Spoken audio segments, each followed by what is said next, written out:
At San Diego High School, we're taking on standards-based learning because we want to move the needle. More students engaged. More students successful. Through common qualitative assessment and actionable feedback, coupled with equitable practices. We will foster meaning, mastery, and motivation. These are challenging times. We are innovating now. And we will be ready to innovate later. We don't have the answers yet. We are strengthening our professional learning community. We are challenging our entire staff to build, test, and learn together. Together. We are working the problem together. We want to make the work and grades meaningful. We want to put mastery within reach. And we want to motivate students through clear expectations and personal interaction. That's our vision. That's our plan. Meaning, mastery, motivation. Move the needle. To move the needle. Move the needle. Move the needle. Move the needle. Move the needle. Hi, I'm Jen Roberts. I've been teaching in San Diego Unified for 27 years. I teach 9th and 12th grade English Language Arts at Point Loma High School. I use standards-based learning in my classroom because I think it makes sense. I think it makes learning targets for my students very clear, and then I think it makes sure that their grades reflect the academic skills and knowledge that they actually have. I like standards-based learning because it lets me and my students focus on what matters most, and I think it promotes equity, autonomy, metacognition, and achievement for my students. Hi, my name is Erica Sodonata and I teach at De Portola. And I've seen the benefits of standard-based grading through the work that my students are submitting into me.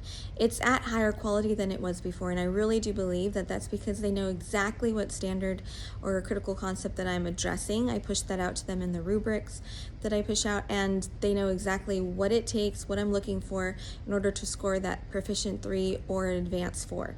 And for students that are scoring below that at a 2 or a 1, they know that they just need to go back into that rubric, read it a little more carefully, and it really gives them a sense of motivation and hope.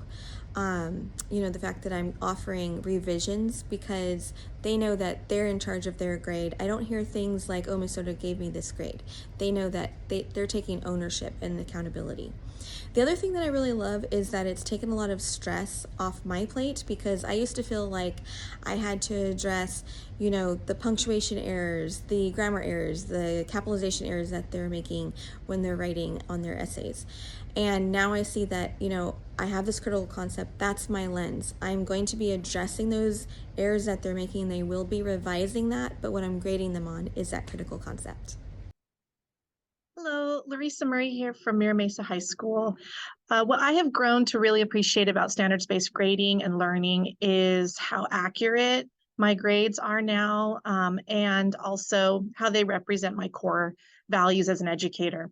I find that the students really understand what they're being tested on, what skill they need to accomplish, what they need to work on in my lesson planning and assessments that match now my grade book. Their grades are more accurate to their skill rather than some of their behavior. And now my students who do participate and have that really great work ethic are rewarded through revision and redos. So I feel like I haven't lost that core value that I really have as an educator and believe in. I've just repositioned it to be a little bit more now reflective and accurate of their skill level. So standards-based learning has not only changed how I teach, but how the kids approach the topic. Instead of constantly getting the question, what can I do for extra credit? How many points do I get? I'm getting the question, what else do I need to learn? How do I understand this better?